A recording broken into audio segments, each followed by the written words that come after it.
Meeting is now streaming on Facebook. Hey, you guys, welcome, welcome, welcome. I'm super excited to have you guys here tonight with me. All right. Hey, Facebook family. Hey. um, Let me go ahead and open this up, expand the screen. Facebook family. All right. Dr. Love, how are you feeling today? I'm doing well. I'm doing well. I'm super excited to see you guys, to be with you guys. Thank you for having me. Absolutely. Thank you for answering the call. Can I Hey, drink some water? everybody. Y'all gonna let me drink some water? Oh, absolutely, girl. Go ahead and get yourself something to drink. We have Stephanie. We have my friend Crystal. Hey, Crystal Boo, how are you? Charmaine Moore. She is, let me tell you, I haven't met this queen, but she has been just a supporter of Heart to Heart since day one. A blessing to her. I can't wait to meet her in person. I know she's one of the few people that were waiting on you, Dr. Love. So, and she is here. If you guys can be so kind, for those of you that are coming in, to go ahead and share this video, Share, because I share, believe share. somebody on your page needs to hear what this woman of God is going to share with you guys. Amen. So look at me, just already preaching already. But nonetheless, like, how are you guys doing? How are you guys feeling? Are you guys all right?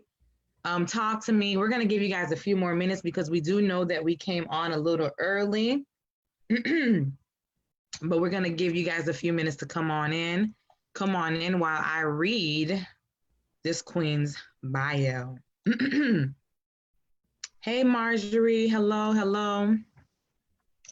Hi, Mr. Jean. How are you doing? Thank you for tuning in. I do appreciate the support from Instagram. So if you guys see I'm looking both ways, it's because we're streaming two different places. So thank you guys for sharing. Thank you, Charmaine, for sharing. Thank you, thank you, thank you. Amazing. All right. So without further ado, Dr. Love, how are you feeling today? How are I'm you feeling? feeling I'm feeling awesome. I'm actually really excited to be on Heart to Heart. I've been supporting it for years now. I've attended live events, so I know that this is a banging show, a banging ministry, and a work that is doing in the community. So I'm super excited. I'm honored to be here. Yay.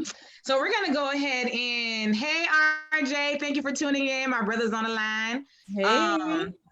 So we're gonna go ahead and start. I'm gonna go ahead and read her bio because I think it's really important that you guys know the behind the scenes, right?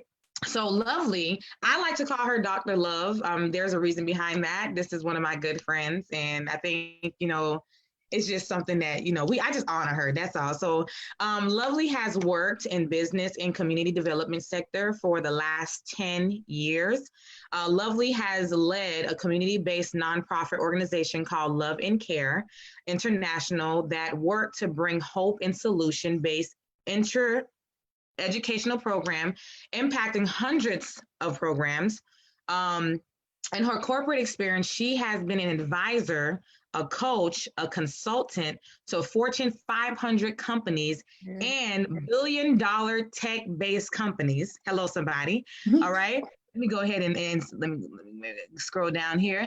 After leaving the corporate path, Lovely started 721 corporate firm to serve emerging entrepreneurs and established business owners to scale and unlock growth in life and in business. Presently, Lovely worked alongside organizations, businesses, and entrepreneurs as advisors and strategic leaders to help Powerhouse work and grow within their purpose wheelhouse. Now, I'm just going to say this. For those of you that, you see what I do behind the scene, and I tell you guys all the time, I cannot do this by myself. I have an army behind me, and she is one of those individuals who is the head over that. When something is not right, when something it don't smell good, it don't look good. She's one of those individuals who let me know like, this ain't it.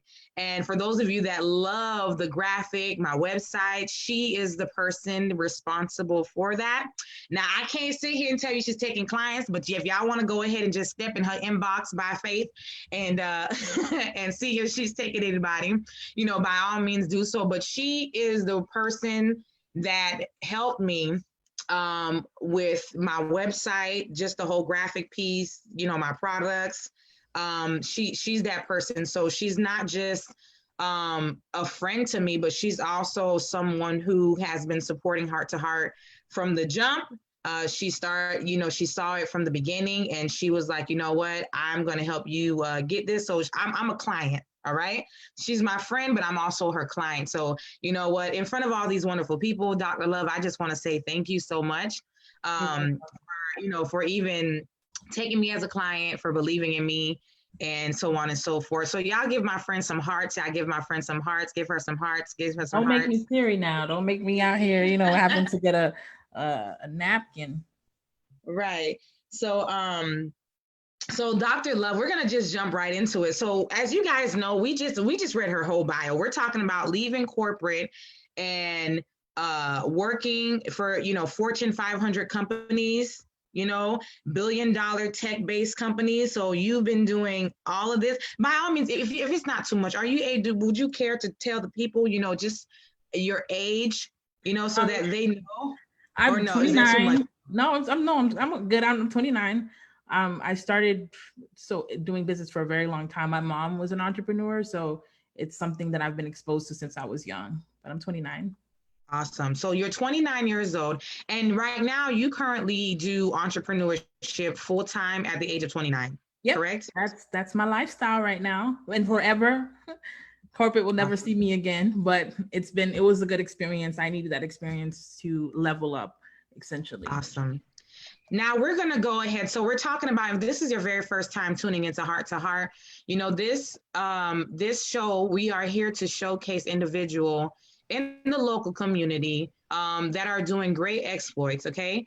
And, I know we have thousands of people that are out there, doing things, but you just never know who you're sitting next to or who you're following. Right. Because my friend is the boss. Okay. So here you are, you're 29 years old. You working for 500, for Fortune 500 companies, billion-dollar tech companies. Can you just kind of tell us, how did you go about falling? I know you said your parents were entrepreneurs, but did they know that this was the arena that you were going to actually fall into? Or what exactly did you think you were going to actually go to school for? Or what did you go to school for? Let's talk about that. I actually went to school for biology and sociology. That was my major. I went to FA. First, I was at BC for 2 years, community college. And after that, I transferred to FIU. And then I majored, my final degrees were in biology and sociology. So what was interesting about the path is I always actually wanted to be a doctor. Passionately about, healthcare. And since I was a little kid, that's the thing that I wanted to do. And it's actually not something that my parents told me. I have Haitian women on the move here. My mom didn't instill and force to say, you have to take this path, but because I showed interest in it, it was something that she would always speak over my life. Right. So I wanted to be a doctor. I thought I was going to be a doctor. To the point that when I was in high school, I did my nursing degree. I got an LPN. By the time I was 18, I had my nursing license. This was a path that I was on. And I always call it a collision with God. I had a God moment. And I was praying one time and God asked me a question, not audibly, but within my soul, I knew that this was a question. And the question was, do you want to be a doctor or do you want to hire doctors? That was the question. It's nothing against people that want to be doctors, but that was the presentation that God gave me. What impression that I had was that I'm going to take you someplace that most people don't ever get to go. I'm going to pull you into a destiny and you're going to impact millions of people. And I would go places and I would hear this, you're going to impact millions of people. And I used to always think that it was just because I had started a nonprofit when I was 18. I did all these different things. And so I was at this point where I'm like, okay, God, where do you want me to go? Because here I am, I'm done with, he told me, go back to school, finish, because I took a year break, because this is like a whole bunch of turmoil, things are happening. I took this year break, and this is the conversation that I had with God. And here I am, I'm like, well, if you want to make these type of promises, I'm thinking it's going to happen quick. Oh no, girl. Oh no, he took a different route. But that's why today I'm not in med school. It was something that's been spoken to me, something that people have said that, you would have made a great doctor. But when God spoke to me, it was like, do you want to be a doctor, or do you want to hire doctors? And I said, you know what, God, I want to hire doctors. I want to do something that I'm in position one day to hire doctors, to hire people to do massive impacts. And I didn't know where that was going to take me. And I don't even think right where I'm sitting right now, I really know where is that going to take me. But that was the pivot that really made me realize that med school is not the path that I'm going to go on. Wow. Are you guys getting something so far? I mean, she didn't even start yet, and she's just she's just cutting up already. Like, okay, like I get it. I get it, woman of God. Like, I get it.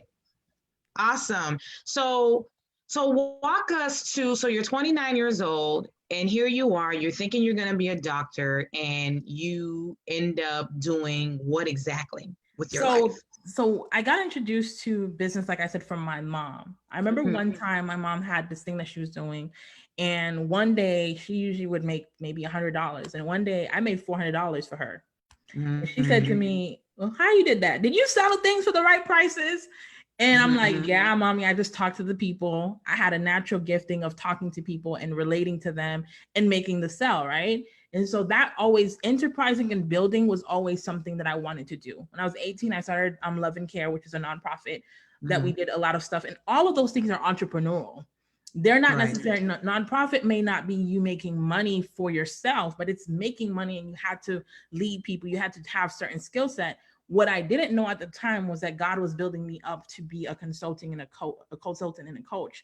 I got exposed to it to my mentor, Elaine Capron, and I saw her work with businesses, and I saw the problems, but I also knew that business building, economic development within our communities would bring a big change.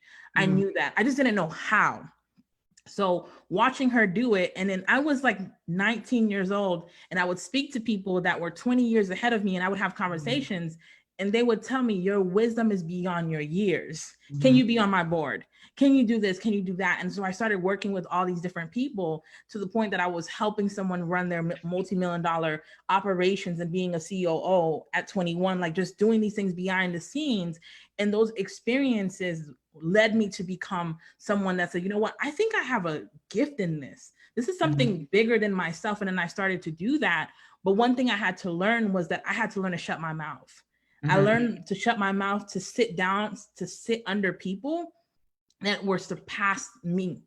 And those were the experiences that started to come to me. And I started to experience understanding how business works, understanding how all of the stuff, like in our communities, how much money was flowing around. Like when you start seeing companies, $1 million week is a bad week, it changed your perspective.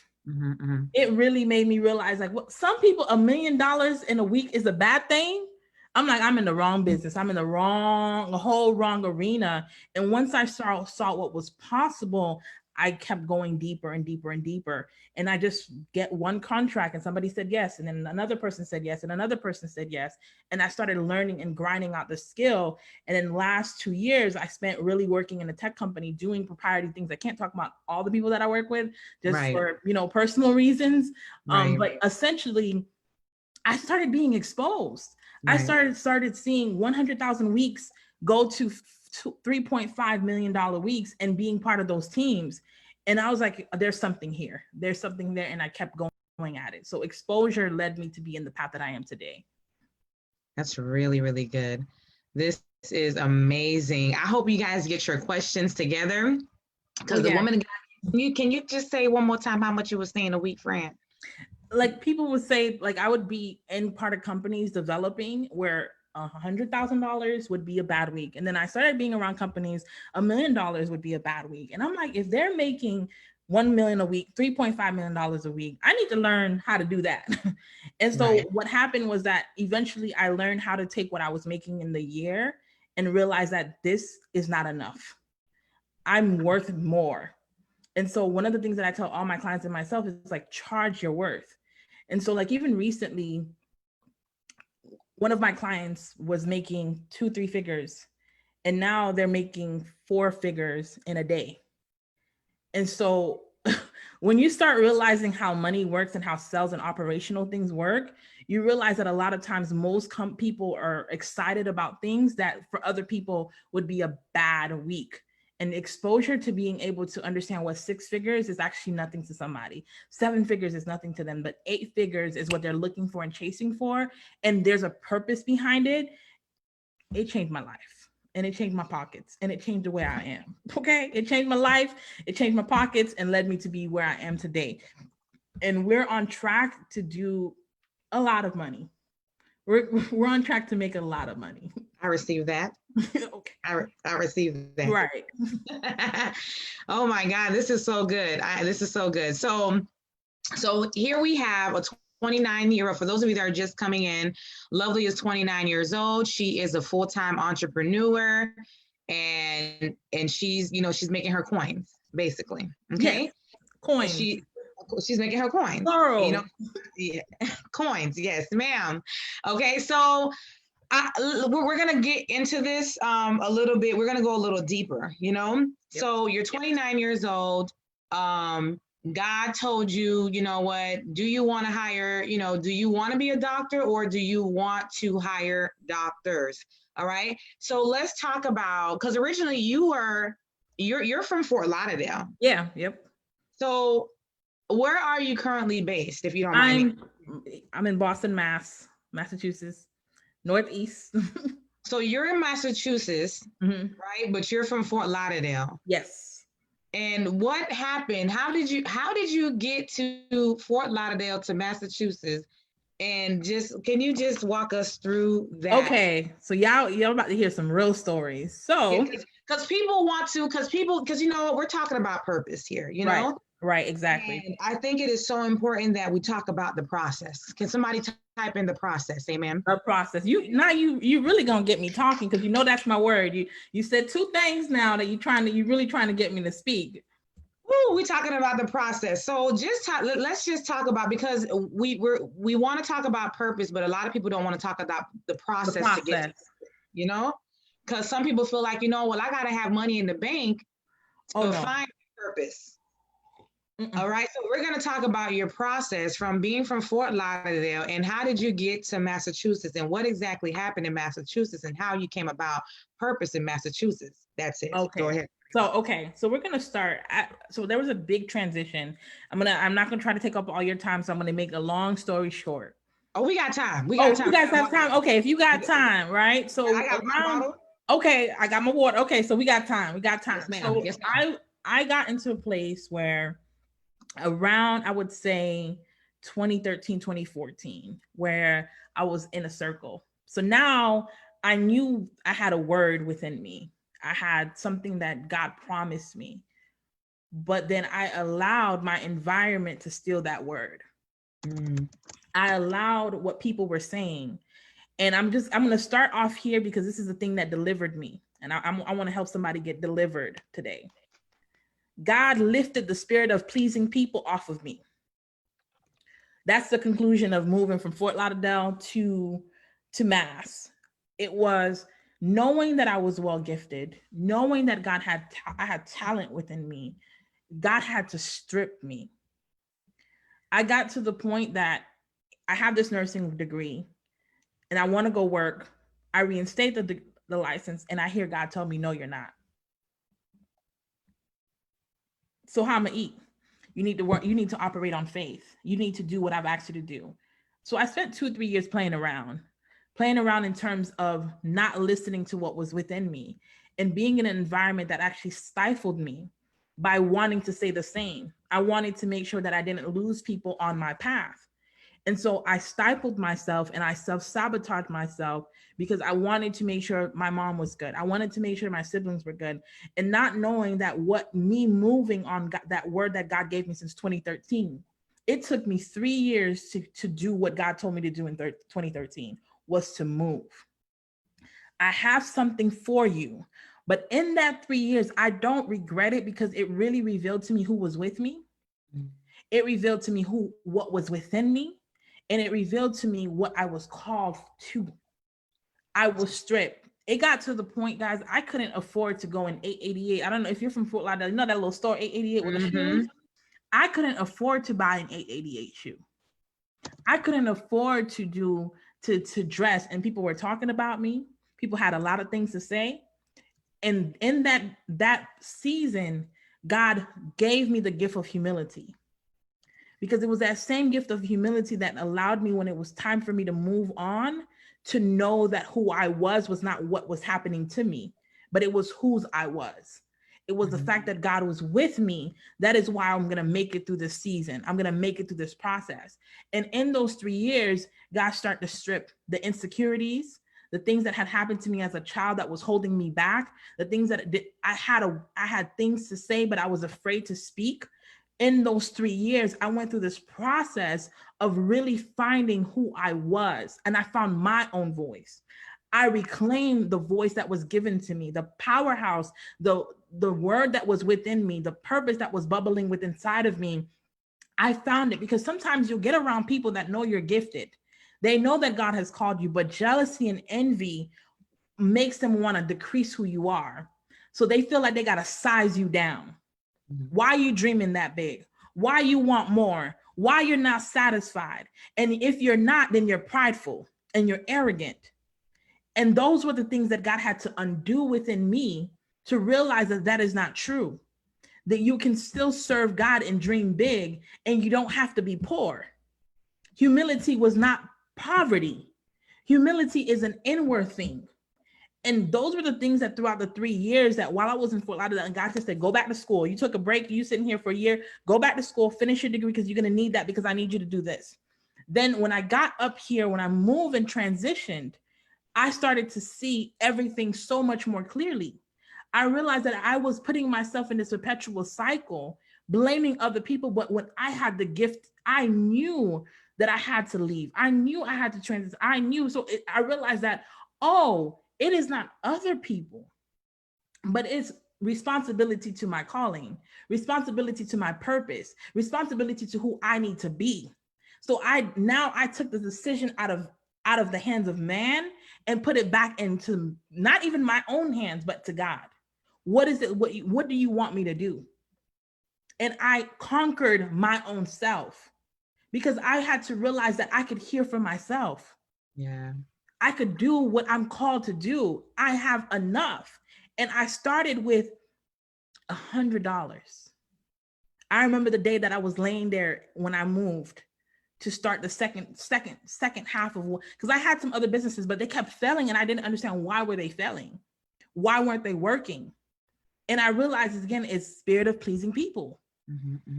Feeling like I had to be like, before we could have never had this conversation online, because I was like, I don't want people to think I don't care, because you are not my God. And I had to learn that. And I remember being there in Salem, and it's like the name came to me, Brand Me Lovely. That's good. That was the thing that really started to show me. And within 90 days, I made $10,000. I was like, okay, God. Moving on the inspiration that was within myself, but I had to be stripped down. I had to learn to listen, because some of us, our disobedience is what's causing us not to grow. You have an idea, you need to go back to school, you have certain things that you need to get done, but you're trying to make it okay for everybody else first. And what I understood is the Bible said something that really impacted me was love your neighbor as you love yourself. And I can't love you if I don't love me. I can't pour into you if I'm not poured into. And I was running on empty. That's a good word. And I realized that, you know what? I'm shutting it all down. I'm not available. Do not disturb. That's really good. I went to I started reading the books. I started to refine my gifting. I started to listen to Gary Vee. I started putting myself in a position, because you can have the gift and the talent, but if you don't have the work ethic, you're never going to see the reward. That's good. That's really, really, really good. I love what you said. I'm going to go ahead and I'm going to piggyback, because you said so much in regards to purpose. You said that you had to be obedient, You had to be obedient. And what I love about, God is, people always talk about, the blessing. And it's when you were obedient, that's when the blessing come, right?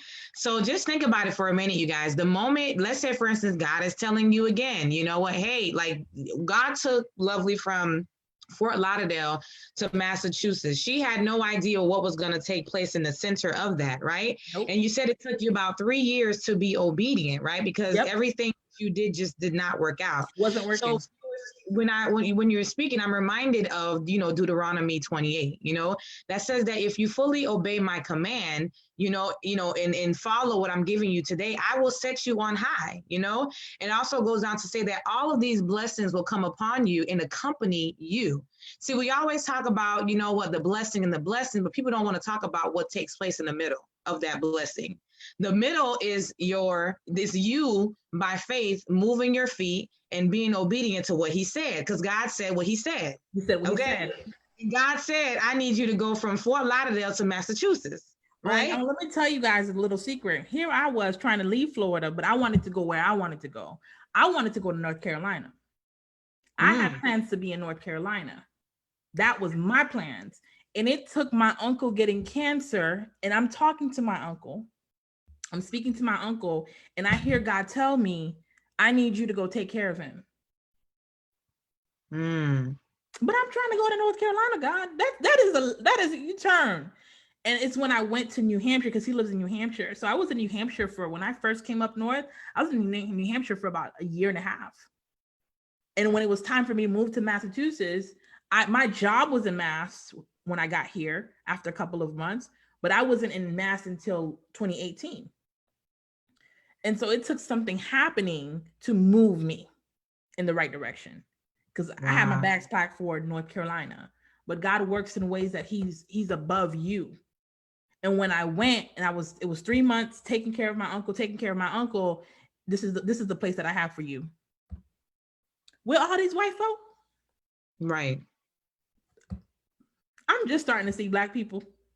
Right. So in other words, if you choose to be disobedient, he's going to cause a storm to cause you to be obedient. Oh, that's a word. Redirect you to be exactly where you're called to be.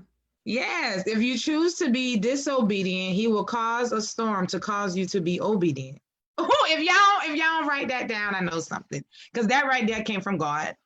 Okay. Are you guys getting something today? I hope you guys are sharing. I have 11 people on this live, and I just want y'all to share and bless somebody. We're going to go ahead and we're going to take some questions, because I know, we're talking about purpose, discovering purpose, and, Lovely's just kind of giving you guys the back end of just her life and how she became a full-time entrepreneur.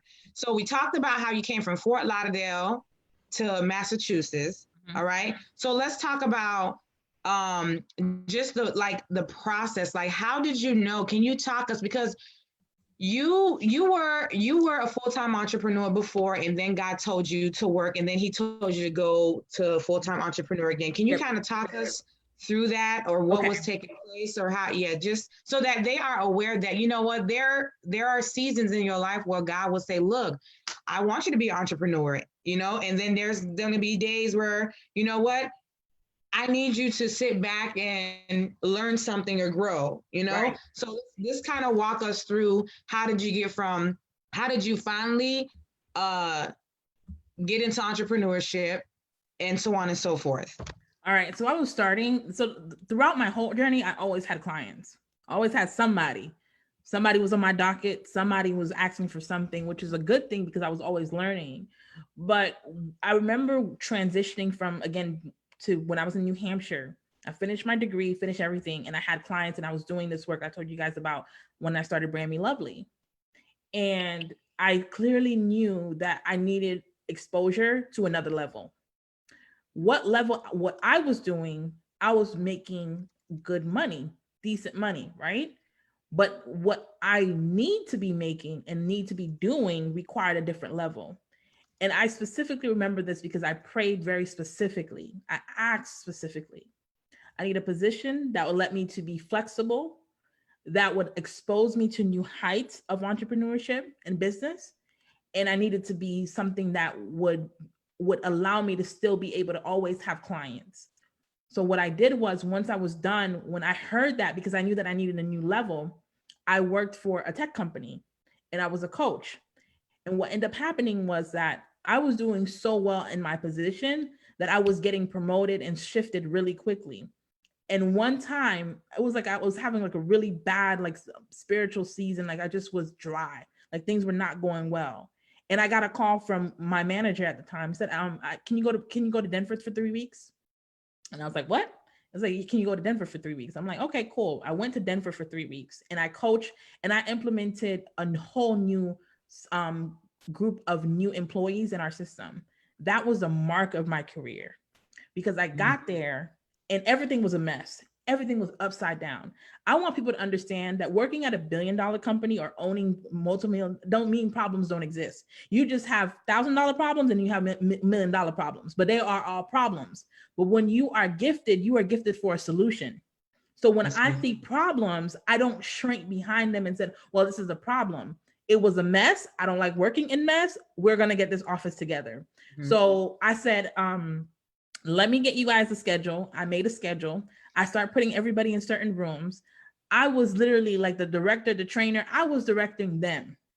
Why? Because I don't like working in mess. What happened was on that particular trip, the manager and the directors found out about what happened. So then I really, for a while at my job, I was creating my position. I was literally doing projects and maneuvering things. But what I learned in those 2 years was that when you are able to solve problems, you'll never be out of job. You'll never be out of business. When you are able to help somebody and serve well, my clients that come back to me come back because I serve well. Our company is not without mistakes, but nobody can ever say we've never made it right. Nobody has never said that we can never apologize. I tell everybody that's trying to do a business, your word is your bond. You need to keep your promises. And when I said I would do something, it got done. Yeah. And what I was exposed to was how to scale businesses from just mini size small businesses to monsters, to companies that overtake the market. Those 2 years coming out now and training other entrepreneurs, people are coming to me at one end of the spectrum and they're seeing results in 30, 60, 90 days. One of my clients made what they made last year in 2 months. I took what they made in 12 months and we made it in 60 days. We learned those skills by being exposed. And so when that transition came, when I knew that I had to do what I need to do and it was time for me to leave. And I remember when December of last year, when I'm like, okay, God, I'm ready to go. Like, it's not time yet.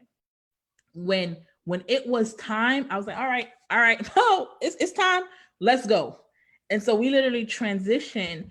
And since this transition, not only have we been up leveling, keep in mind, I've always kept clients. So it wasn't hard. I've always kept up with my reputation. My personal brand is me showing up when I say I'm going to show up, me giving you something over what you've asked and showing up for you in a decent way all the time.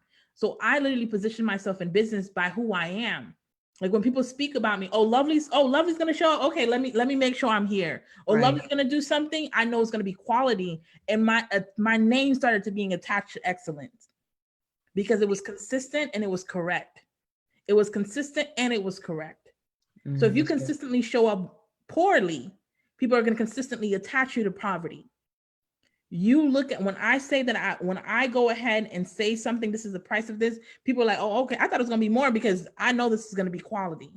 So those transitions of me having the experience before in the first business and now being in the second one where we're doing something completely different, all of those experiences taught me what I needed to learn. And I think a lot of people, I'm going to say this before we wrap up this section, is a lot of people think purpose is when you get to the top. I can call anybody right now, any of my managers and my directors, and get recommendation. I can literally call anybody that I need to go get a recommendation because I knew that no matter how much sometimes I got tired, I served well. Some of us were waiting for the platform to serve well. If you can't sweep the floor well, I'm not trusting you to get on the platform. And a lot of us need to understand that these are key things. So when people start all over your success story, I'm like, we're just getting started. Number one. Number two, it is your character that builds you up. I don't have to do so much marketing and ads because I've positioned myself to be somebody that people are continuously recommending. People have my name in their mouth for good reasons.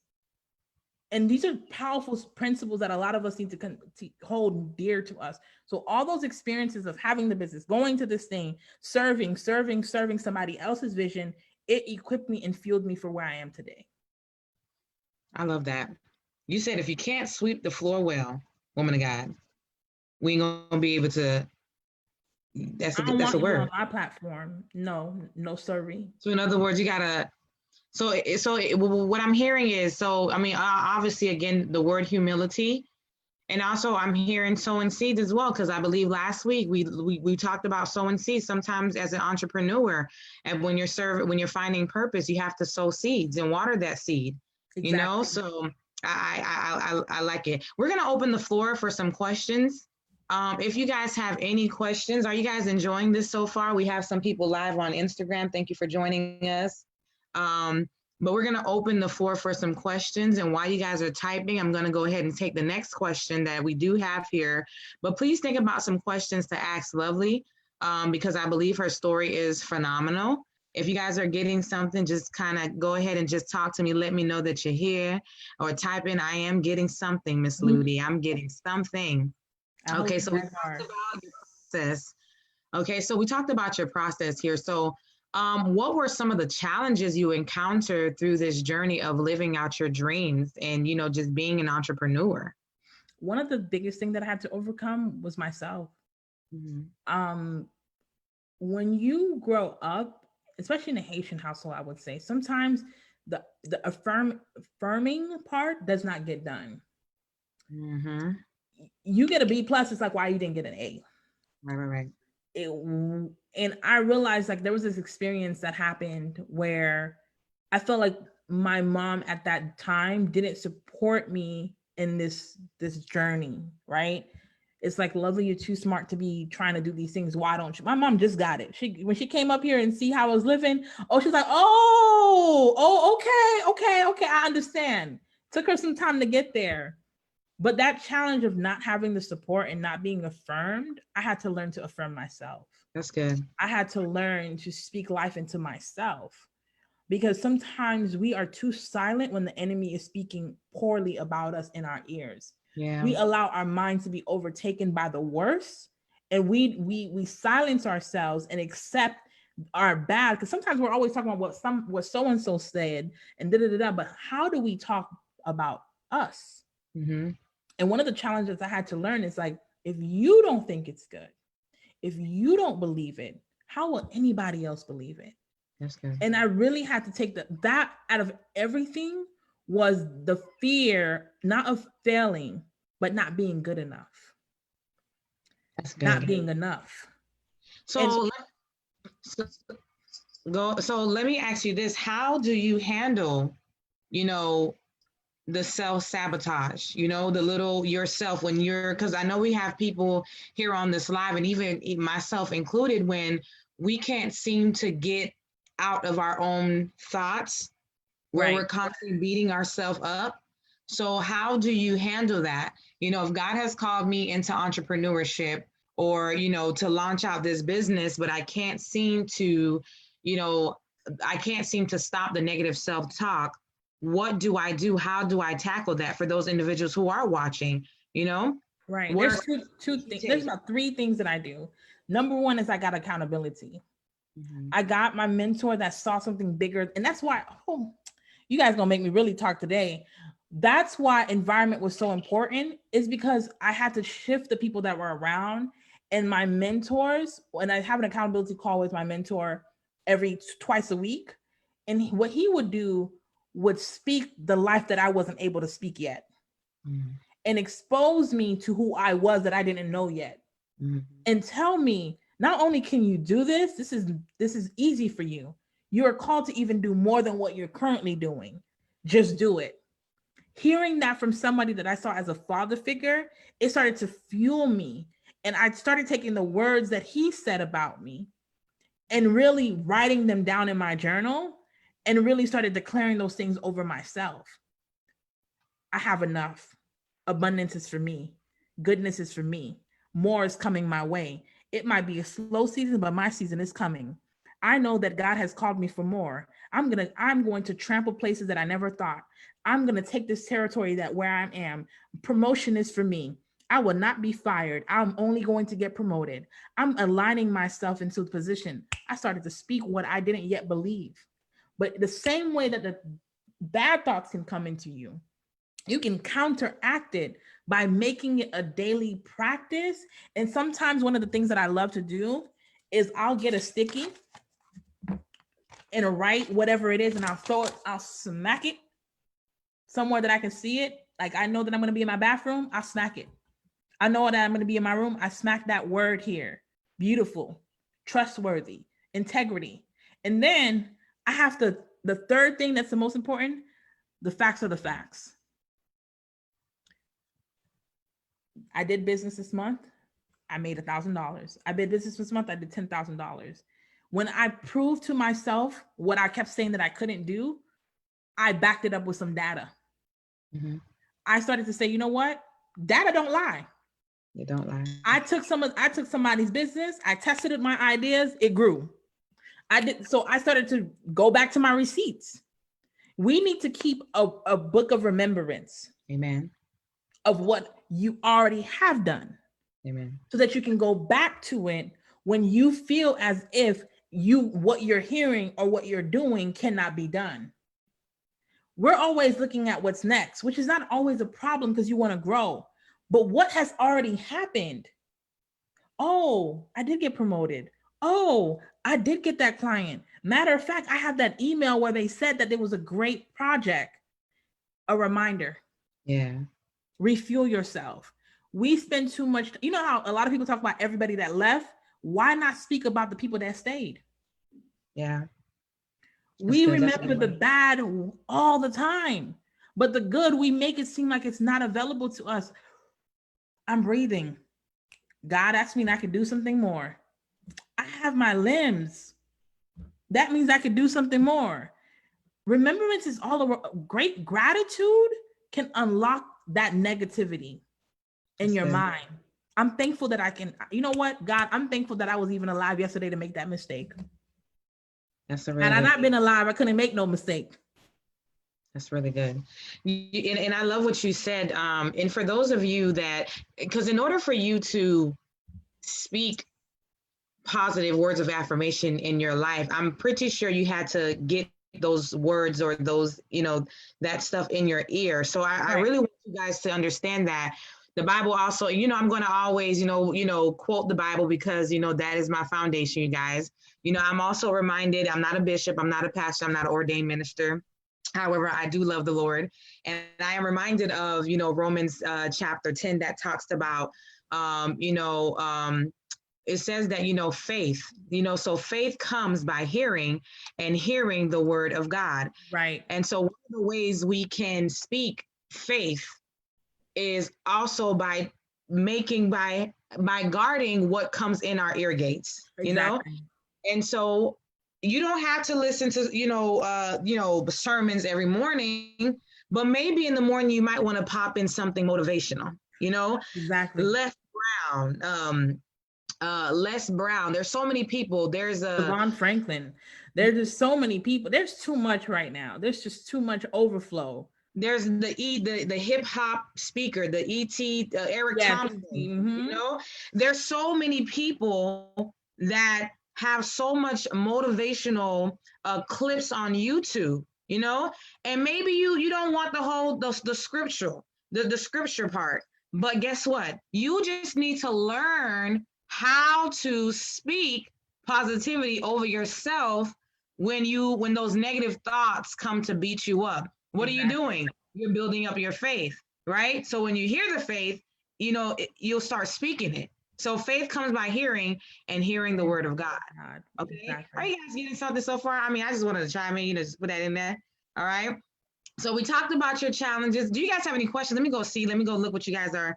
Okay. So So good. We are hard on ourselves. I'm just saying this the other day. So what made you, someone says we're opening up. So what made you choose the name 721? Oh, okay. Oh, this is like it's the seventh book of it's the seventh book of the Bible. Um, and the second chapter of that seventh book in the first, and it talks about coming from slavery and bondage. One of the reasons why 721 exists is to get entrepreneurs, people out of bondage of poverty. The bondage of poverty causes you not to be able to do a lot of things. And it causes sadness, sickness, health. So many things are impacted when you are poor. And while we do have faith, it talks about faith and works. If they're not mixed together, it's a dead thing. And some of us, our finances are dead, our lifestyles are dead. So 721 came about because of that specific verse of removing people, where God specifically talked about removing a generation from Babylon into a place of freedom. I created 721 because it's the freedom that I've always wanted to search for. And now I'm out here advocating it for emerging entrepreneurs and business owners and people in general, because you can have a 9 to 5 and still build out an extra stream of income so that you can serve and do things. I want to reopen my nonprofit in the next year or two. The reason why I'm going to be able to do that is because I have access to the finances and I don't have to ask anybody to do good. I can do good. Amen. Amen. Glory. I don't need permission because I have the funds and the resources to push that agenda forward. Why do we think that there's certain agendas that are so loud? Because people have the funds to push them forward. They have the resources to push them forward. And so when we created 721, that's that specific verse that it comes, the seventh book in the Bible, second chapter, first verse. And if you continue down, it'll pretty much talk about a generation that is lost and God saying, I'm going to save you out of this bondage that you are in. That's and really 721 is about freedom and allowing people not to live in bondage. You have a gifting in your life. You have a purpose that you have been hiding behind and you have not stepped out. This is for you. It is for you to learn to be skilled. And we develop people, we help people build out their businesses and their ideas to another level and scale them and show them what they didn't even think was possible. That's really good. So right now, because we're talking about your nonprofit, so right now you're a full-time entrepreneur, yep. Right? Can you tell the people again what you do and also talk about your nonprofit organization? Okay. So what we do specifically is we do business educational training and consulting. What that means is, let's say you have an idea. You're out here, you're like, I have a business idea. I'm not too sure where to start. That's where we come and we train you how to have a business mind. Most people don't have a business mind. They come up with a great idea. They don't know how do you actually run a business? And so what we do is we educate you and we give you the tools. Now, I know there's a lot of coaches out there. There's a lot, but few people actually know how to consult and to develop a plan that's going to implement, that you can implement, that's actually going to allow you to make more money. So what we do is we take people that have small ideas that are not big yet, they don't know where it needs to go, and we train them up. That's our first tier. Our second tier is we take people that are established. Oh, I know what idea. We have customers, but we have not had consistent months. We're not growing every month. Some months we're good, some other months we're not. We help those people establish a system to actually make consistent money, that they're not drowning in their business. So we do that part. And essentially the last part, which is a private consult, I don't take clients like that unless if you're a more established organization. We come and train up teams, giving everybody skill sets, training them, leadership development. That's what we do.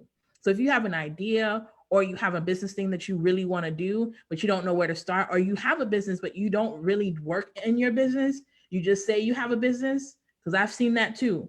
People say that they have a business, and then when I start poking holes, I'm realizing you don't have a business, you just have a side hustle passion project. And there's a difference between you doing a passion project and you actually owning a business. So we educate you on the difference. We give you the tools and resources that you may need, and connect you with other entrepreneurs that you may need their service. So sometimes somebody comes to me and I don't do that anymore, but I know other entrepreneurs that do. And so just by being connected to somebody that's working with a lot of businesses, if you have a business that maybe somebody else may need, we usually partner up two businesses together that we feel like would work well together. So that's 721 and Work with Lovely. The second thing, which is a nonprofit, I have not done a nonprofit in the last couple of years, but I do plan on opening Love and Care back in the next year or two. And what we did was specifically work with educational programs in Haiti. Right now, I'm still mapping out what I really want to do, but I know that I want to impact young women, young men as well, and give them the tools and resources for them to scale their life and build up their families. So that's what Love and Care will look like. I don't know exactly how the programs are going to look like, but before, we used to really work with a lot of different schools from FIU, Yale, FSU, their students, and do trips to Haiti to actually do leadership development programs that would help young students be able to serve their community. Awesome, awesome, awesome. So we have one more question here that says, there's a quote that says, the day that you plant the seed is not the day that you eat the fruit. So what do you say to someone who may be discouraged with not seeing what God promised them? Okay, I don't know if we can do follow-up questions. Is this specifically rated in business or just in general? Even if it's in general business, I would see is that, are you actually watering your seed? So you might have planted it, but are you doing the work to maintain it? So what a lot of us do is we plant the seed, right? And then we're like, okay, God, I don't see anything happening, but that seed needs to be watered. Yeah. That seed needs to be cared for. And so you need to pretty much put yourself in a position of realizing, okay, I might have planted a seed, but am I actually watering it? And some seeds need to be trimmed off, right? When this tree, you ever see that the Bible talks about that, like the fruit needs to be trimmed off and really worked on, always taken care of in the garden. So my question would be like, are you actually watering the seed that God has promised? Because I've been there before where God has given me a promise, but if you looked at what I was working on, if you looked at the actions that I took, there was no clarity in what I believe. You can believe in something, but are you having the faith to work on it? That's good. Did that answer your question, Aileen? I hope that does. We're going to go on. So what advice would you give to a young woman who is struggling to live out her purpose because she wants to, in the Haitian community or even in the Caribbean community, we're struggling to, get into our purpose because we want to make mom and dad happy. Okay. So what advice would you give to that individual who's currently in that season? Mom and dad want them to go to, to school to be a nurse, but deep down they want to, I don't know, do makeup, do something. What advice would you give to that young lady? Regret is poison. Regret is poison to your body. If you know that at 85, you're going to ask yourself, what if? That question, I used to be a hospice nurse. I did hospice for 5 years while I was in college. And one of the biggest things that I saw in old people was regret. The lover that you never wanted to let go, but you did, but you never apologized. You regret that because you never know what could have happened. The friend that you wanted to call that ended up dying because you were too stubborn to do this, you regret that. The trip you never took. My question is not even about what will your parents think. My question is, do you want poison in your body? Regret is poison. When you regret things, it leads to this place of complacency that kills your purpose and your dream. Will you be okay at 75, 85, not pursuing this dream? Will you be okay? My thing is try. I tell everybody that's around me, taste to see. Let the business try something. Let it fail. It's okay. You know how many failures that I had to have before I'm like now doing what I'm doing now? A lot. Failed partnerships, failed companies, failed losing money. And I'm not doing it just for fun. But if I didn't keep on tasting, I wouldn't be here talking to you guys about purpose and vision and what I'm doing. There would be no access. So while you should be more concerned with not disappointing your parents, but disappointing your future self. That's good. That's good. Put a deposit on you going forward. You're putting a deposit at your 35, 45, 55-year-old self. I had to get to the point that I just stopped talking to my mom about it. Well, what are you doing? I'm doing something. You're not ready to hear about it. And it's okay to tell people no. And you need to learn how to put boundaries off of what people are telling you. And sometimes that's taking the thing off of taking that conversation off the table. Mm-hmm. Sometimes you got to let them know after you done did what you already wanted to do. That's really good. That's amazing. That was a good question. That was a very good question. So what is your why behind what you do, and who plays a major part in what you do? Well, I always, there's two people. The other person, I won't mention their name, but there's you know, but for the first person, because you know some people, you mention their name once and they take it to their head. But for my mom, I used to be like for Abby, because I always said, like, if my mom was in an environment that I was in, that she would have been a great business owner. She would have owned. She's always been entrepreneur. She always been a hustler, and my why is that I want to see women and men live out their fullest potential. Some of the best ideas go to the grave. Some of the cure to cancer, the cure to so many things, innovations go to the grave because we never do. Ideas are easy, execution is everything. Mm-hmm. A lot of people have ideas. I'm here to help people execute, because when you execute, you live the life that you always dreamed of, but were never able to vocalize because you never thought it was possible. I want to make the impossible be possible for people. That's my why. Because when you are taken care of, when I see one of our entrepreneurs that at one point was a single parent, now able to take their kids on trips, now able to give their kids access to things that they never thought they could give them access to, it lights up my world. It changes everything that I do. My why is to see people live their life to their fullest. And I know what it is to be told no. I know what it is to be told you're not enough. And I want more people to know that you're not only enough, but you're more than enough. That's good. So I wake up in the morning and I do what I do now, especially with the small business owners, and I see them get that aha moment. It transforms my day. I be tired sometimes, but I'm like, this is my why, because you get to live a life that you never imagined. And if I can be a bridge for you to get to where you go, why not? Amen. Are you guys getting something? Please make sure, if you have any questions, go ahead and chime in. Put that right underneath. We're going to get ready to wrap up. So Lovely, I know you like to read. So what are some books? Goodness. Oh, you're talking. So books do you have in hand that helped you on this journey, that you would like to share with us, entrepreneurs? I'm going to call you. Someone say they're going to call you. Oh my goodness, they're going to call me? We can give you an email. So let me tell you, before we get into the entrepreneurship books, I want to, do I have a few minutes? Absolutely, woman of God. Yeah, I ain't rushing you. All right. You, babe. This book changed my life. It's by Stephen Furtick, called Stand Still.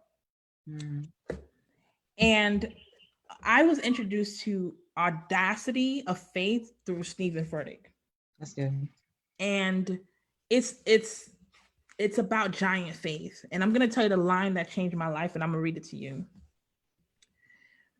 God doesn't just show you which wave he wants you to jump next. He also positions his strong arm underneath you to sustain you every step of the way. He knows every fear you're facing. He knows all the uncertainties you're navigating. Only they're not uncertainties to him. Your perhaps isn't a perhaps from his perspective. To him, it's more like an opportunity for faith formation. And this is the line that always gets me. And it's not just your faith he's building. If you go out deeper, he will use you to set people free all around you. When I tell you that 721 exists for the freedom of people, it is because I realized when I went deeper into myself, and I realized that not having a dad wouldn't not make me who I was. Not having enough growing up didn't mean that I was going to ever always lack, that there was a God of more than enough. And if I went deeper, that the people around me would be set free. This is my why. Amen. So Sun Stand Still, this, and that sermon he preached, if there's a Lovely that is speaking in front of people, If there's a lovely that is traveling the world, if there's a lovely that is out here planning to do some giant things for small business owners, it is because this is the seed that was sown into my life. And I want to thank Francisco Nelson for that, because I remember it was me and another friend that was sitting in him, and he pulled out that video with Stephen Furtick preaching this very message of sun stand still. And I have to pray some sun stand still prayers over my life. And I've seen God do some amazing things. So before I talk about all the entrepreneurial things, I want you to know this bad boy here transformed my life. Now, for my business people, you got Atomic Habits is important, because if you have poor habits as a person, you will have poor habits as a business owner. Mm-hmm. So you need to handle your habits, because your habits dictates your results. I would rather you focus on your habits than your goals, because if you have no good habits, you can't even reach your goals. That's number one. Number two, anything Brene Brown, from her Dare to Lead book to her imperfect perfections, to her books on just being a better human being. That is, as an entrepreneur, if you don't have empathy and sympathy and character, you're not going to reach to the heights that you really need to leave a legacy. So anything Dr. Brene Brown, I'm for it. And my third recommendation would be Mr. Gary Vee himself. He is the hustler. He curses a lot, so I know some of the saints might have a lot of problems with Gary, but he speaks the truth. But I just found out we got a lot of cussing saints on my page the other day. Oh, cussing saints. Oh, okay. I didn't know that exists, but we're going. Yeah, so it's not a problem. It's not a problem. Yeah. So Gary Vee, Gary Vaynerchuk is where it's at. Gary Vee. I'm gonna type it in. Oh yeah, thank you. I seen Aileen talked about the podcast. I do have a podcast called Ask Lovely. I spit a lot of game for everybody. So yeah. All righty. So we're gonna so let's talk about traditions right quick. Oh, okay. So what are some cultural beliefs or tradition that you followed for a long time, while walking out your purpose, and you discovered along the road that later on, these are basically lies from trapping you to dream bigger? Oh my gosh. One was your dreams had to be affirmed by other people for them to be real. And I'm going to say why that's a culture. We have a culture of acceptance, right? So you might, let's say you have an idea, and then people are like, oh, it's not going to work. It's not going to work. I just thought that you had to listen to like the feedback you're getting on everything. Mm-hmm. So I had to learn that it's not that quite, because sometimes you're asking the wrong audience. So I had to learn to check the culture of acceptance to understand that some things would not be accepted because they're ahead of their time. When Uber was trying to do what Uber is doing today, people looked at them like, who is about to get in strangers' cars to go someplace? Ain't nobody about to do that. And Uber is $1 billion company. So I had to learn the culture of acceptance doesn't work for me. As an innovator, you're going to be ahead of your time. As somebody that's a transformation visionary, you'll be ahead of your time. So you're not going to always get the right answers or yeses on your ideas or your lifestyle. Move forward anyways. Mm-hmm. Another culture thing that I had to really come about is that just because people pray for you doesn't mean that they love you. That's a word. Mm-hmm. I don't know how much I should add on that or not, but I'm gonna leave it right there. You can leave it right there, friend. But I hope you guys understand that just because people say they will pray for you or they even pray for you doesn't mean they love you. And that's a culture thing, because I used to think like, of course, if people are praying for you, then they must love you. Mm-hmm. Nah, it doesn't work that way. No. Yeah, those were the two, like the top two. Yeah. That's amazing. And last but not least, we are going to let's talk about money, because let's talk about money. Let's talk. You said something really powerful. God doesn't want us broke, and I feel like one of the things that in our culture, if I could just be honest, that a lot of Haitian parents believe that if I have to be suffering in order to be used by God. You know, si mam soufri pour bon Dieu. You know, they always say that if I'm suffering because of God. But last time I checked, my Bible says that I have come that you may have life and enjoy it abundantly. So if you're not enjoying life abundantly, then clearly this is not the will of God for you, you know? So let's talk about, money. And money is one of those things where I feel like, you know what, the older Haitian community feel like, you know what, well, you're not supposed to know money. Because I know my mom told me that all the time. And for a long time, that kind of, fear, bound me. Like, as a woman, I'm not supposed to know about money. I'm not supposed to be educated about it. I would count money, and you know what? She just made me feel bad for it. So, do you believe in different streams of income? How many? I believe in different streams. I believe that not only, but one thing. So let me attack what you just said about the whole money mind. Mm-hmm. Some people need to be freed from poverty mindset. Right. And that's not only about money. That's also about the way you view relationships. That's also about the way you view your friendships. In our circle of people, we don't do broke.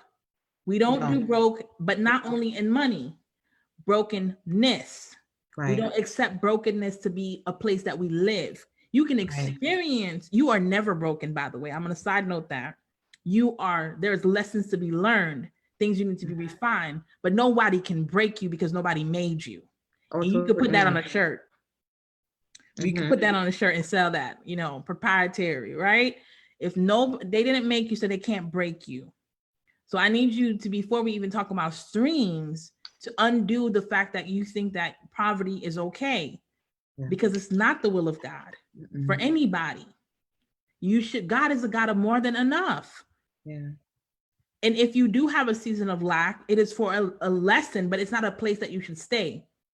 That's the place you went by. You saw and you was like, okay, I understand. Because sometimes we need that understanding of getting humility and then, okay, bye.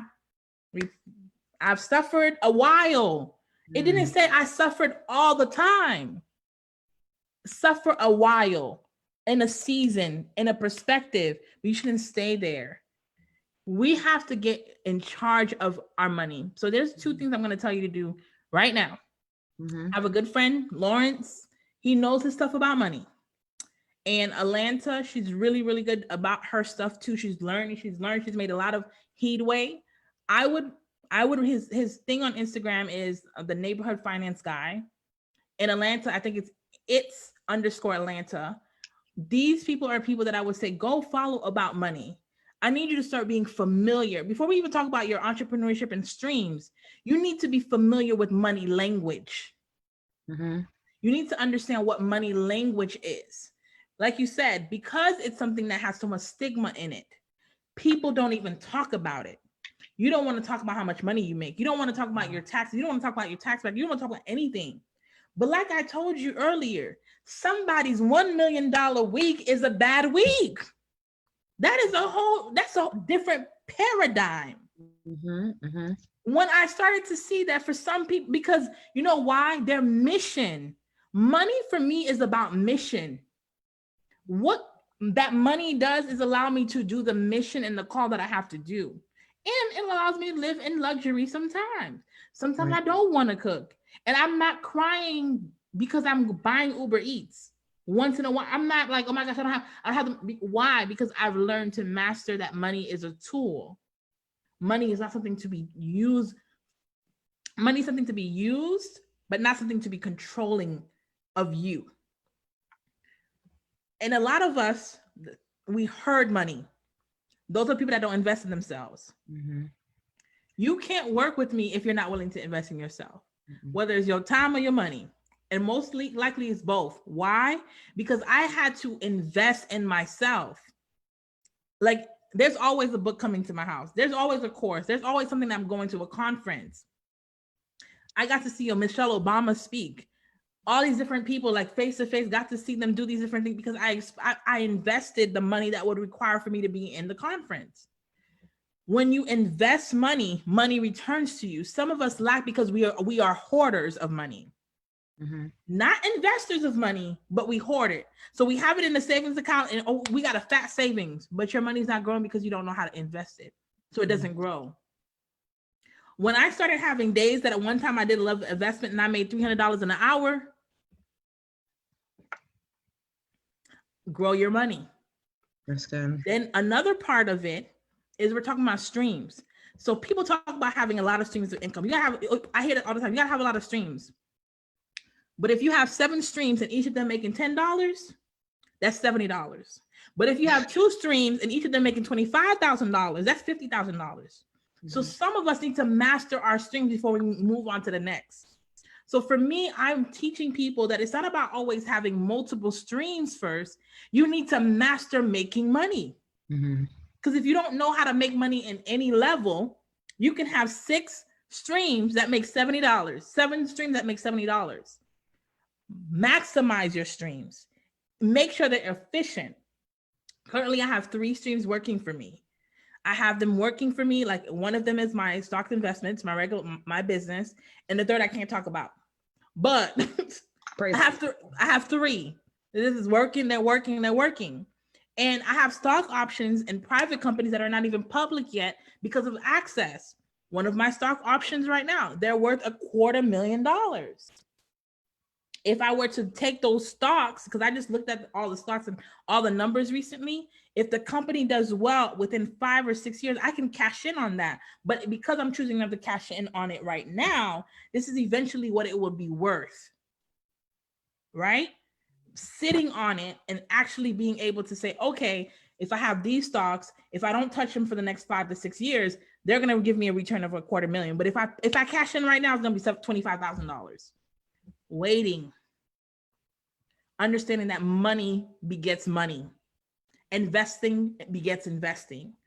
But follow those people, get familiar with money language, get familiar with what investing looks like. Don't be afraid that you don't know. I don't know a lot of things, but you know the one thing about me, I won't stay in not knowing. Yeah, I will learn it. I will take the time. I'll say, you know what, today I'm trying to 10x my company. Guess what I'm reading? A book about 10xing your company. Yeah. I'm investing the time. I want to measure my growth. I want to make sure that when my clients come to me, they're like, oh my gosh, she's so knowledgeable. And not only is she knowledgeable, she gave me the tools to help me grow. And some of us, we go to bootleg coaches and pay thousands of dollars and get nothing. But there are people in our community that really knows what they're talking about and we don't want to invest. And I don't discriminate against clients. Money is green for me. As long as you're respectful, you're honorable, you show up and do what I ask you to do, you are my client. But some of us, we're investing in false dreams from other people. So know what you're investing in, know what you're taking the time, look into it, and stop falling for pipe dreams. Money takes time to grow. Build out strong streams of income that's going to consistently give you a return. Not bootleg, oh, I got 5 streams. And then when I ask you how much money you make in each stream, I'm like, you might as well just kept the one stream. Mm-hmm. So before we talk about multiple streams, we need to talk about the efficiency of the stream of income. Mm-hmm. And sometimes some of the monies that I have now, they're automatic. Mm-hmm. They're just doing their thing because I put them in a system, but it took time for me to build that system. And some of it, like if somebody asks, do you have this money? I don't have it. Technically, I really don't because it's going to take me a bunch of access to get to it. Right. But it takes time to understand that. So get familiar, follow people. I mean, we know everything about Will and Jada. Do you know about your 401k? Hey, Shando Ho Yahaya. I have questions. I really sincerely be having questions. We concern ourselves with a lot of things that are not our concerns, and what should be our concerns that is going to make legacy and unlock our growth, we don't do them. We don't do them. So when you come around me, I got questions for you. What are you spending your time watching? She does. What are you reading? What are you giving your heart and mind and soul to? And then you're going to have the nerve to be jealous of somebody that did the work and want to talk about them, but you didn't show up for yourself. That's a word. But I'm going to leave that. Something. Something. So we are on our last question. Now is the time. If you have any questions, if you guys have any comments, go ahead. Someone wanted to know, do you have a book, Lovely? Do you have a book? No, not yet, but I am going to be working on one because I've been You getting need asked that to. question a lot. But I got a lot on my plate. You do, friend. Amen. So she doesn't have a book yet. Somebody, they say you preaching, you about to preach. Someone said, don't get comfortable where you are, go above. Amen. Somebody said power over equity. Yes, equity. Power of equity come through. Knowledge is power. Someone says wow, she broke the internet. Someone said it's just too much. Awesome. So Lovely, I'm just going to give you just a few minutes to, again, if you guys have any questions, go ahead and type in your questions. I don't want to cut this live off and you guys have something that you guys want to either ask Lovely, maybe there's something that you wanted to just comment on, or you wanted a deeper revelation on, go ahead and do that. Lovely, I'm going to give you just a few tips. I mean, I know you work with a lot. You do a lot with, companies, but do you have anything that you would like to share? Any tips about, well, I'm going to open the floor for you to talk a little bit about your business, which I think you did already. But if you have any tips in regards to, social media, this is just a little brand me session. So if you have your pen and paper out, this is free. It's free. I love Ludi.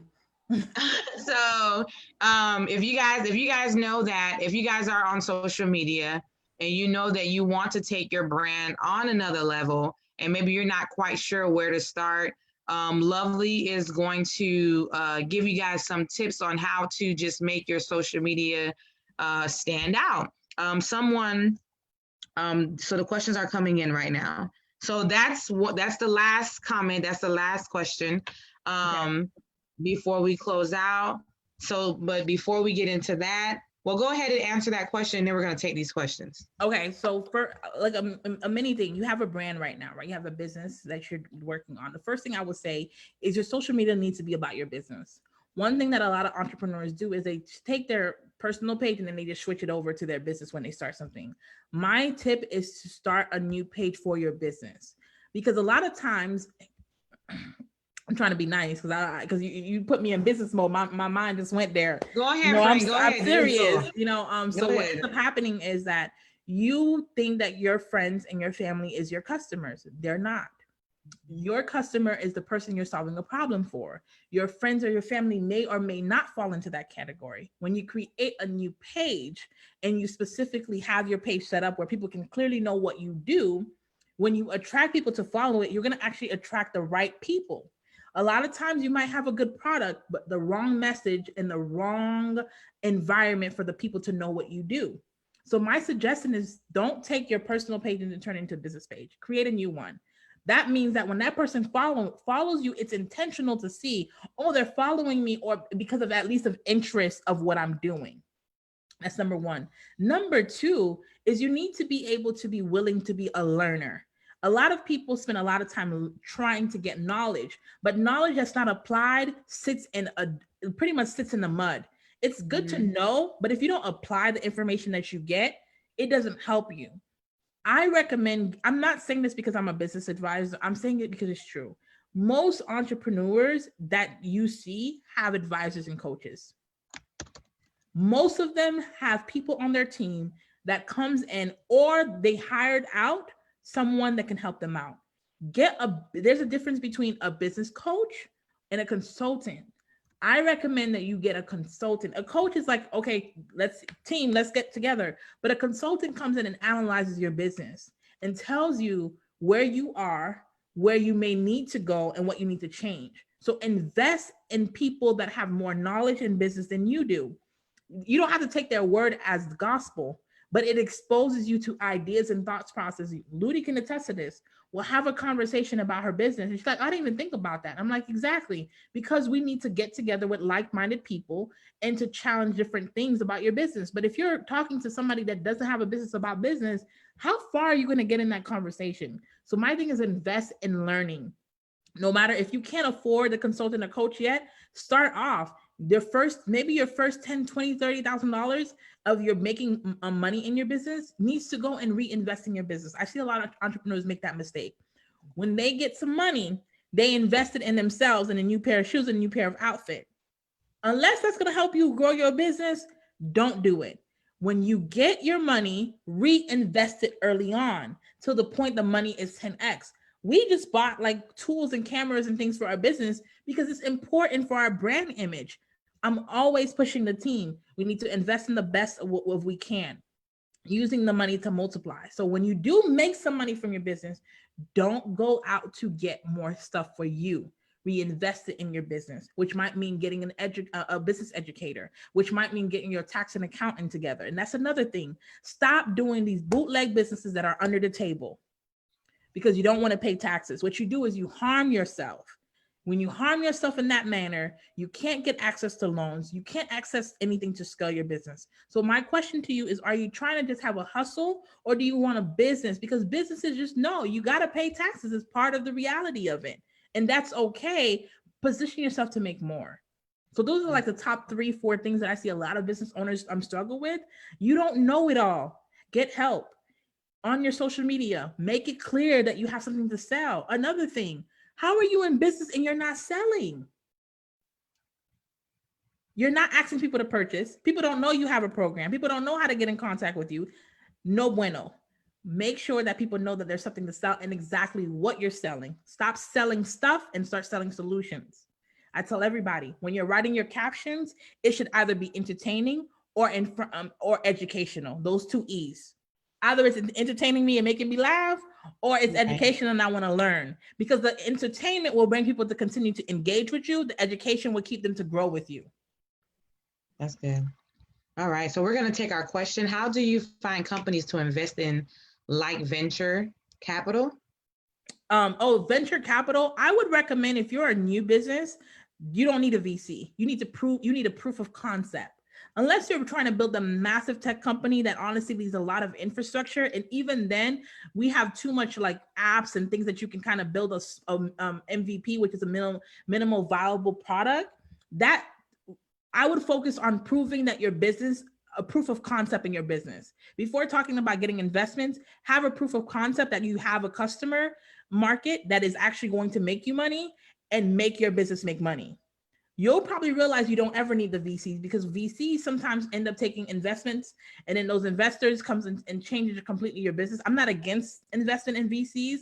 What I'm saying is before you talk about that, have a market and have customers, then we'll have a conversation about how do you get to VCs. Proof of concept, proof that you have real people. Investors are not going to, most investors in this day and age with the way the economy are not going to bet on you with an idea that hasn't been proven. That's good. Okay, so Dr. Love, how can one connect with your podcast? Is there a link or something? Yeah, I can go ahead and throw it in here for you guys, but it's Ask Lovely. If you go to anything, like any place that you listen to, you literally just put Ask Lovely on Google, you will find a podcast. If you are looking like, oh, hey, Lovely, I'm a business or I have an idea and I want to chat with you, email us. I'm going to throw the email here for you guys, or go to our website, workwithlovely.com. I'm going to throw it here. It'll be good. Help you guys out here. You can go to workwithlovely.com and then just sign up because we have a business training that is coming up in August. If you are a business owner or somebody that has a potential idea, it's called Coins and Purpose. That is not for more established companies, but if you have not mastered making $5,000 monthly on your business, I would recommend that you start with our training program, which is called Coins and Purpose. Mm-hmm. Oh, perfect. There you go. Did you guys get something today? For those of you, if you know that this session really impacts you before we log out, please feel free to email me at heart-to-heart-ludy. I would love to feature some of your comments. Again, I love featuring these comments because number one, it motivates the the interview, well, the person that I'm interviewing. And of course, it just keeps us growing here in Heart to Heart World. So if you know that this session really impacted you tonight, please don't go to bed without submitting just what you got out of this, because again, we're all about impact. We're all about empowering, encouraging you guys to just go out and live, the best life that God has, ordained for you. God is not a respecter of person. However, he is a respecter of faith. And we just want to, he's not a respecter of person, but he's a respecter of faith, and the same faith that Lovely, myself, and just my circle that we have to be entrepreneurs. We want you guys to gravitate on that. We want you guys to pull on that because the same thing that we're doing, we know that you guys can also do it too. So again, we serve a God who is unlimited. We serve a God who can do the impossible. We serve a God who has so much ideas, and again, we just want you guys to just say yes to the call, please feel free again to email her if there's a business idea that you may have. I'm a client, not only is Lovely a friend of mine, but I'm also a client. Some of her clients are here, watching, and I want to see y'all on the top, Heart to Heart Collection couldn't be here if it wasn't for Lovely and her team. My website, I don't build websites. I don't know nothing about that, So I call her, Love, just, send me an invoice. Let me know what this is going to be about. And then we go from there. And I really want you guys to get there as well. So we're going to go ahead and close out, does anybody have anything they want to share before we close? Anybody on IG? Are you guys all right over here? Okay. All right. And I think we're done. Lovely. Thank you so much. I do appreciate you for being here with all of us at Heart to Heart. We do appreciate you. We love you here. Thank you. And thank you for just the wisdom. All right. Well, bye, you guys. We're going to close out. You guys have a good night. You guys enjoy your day.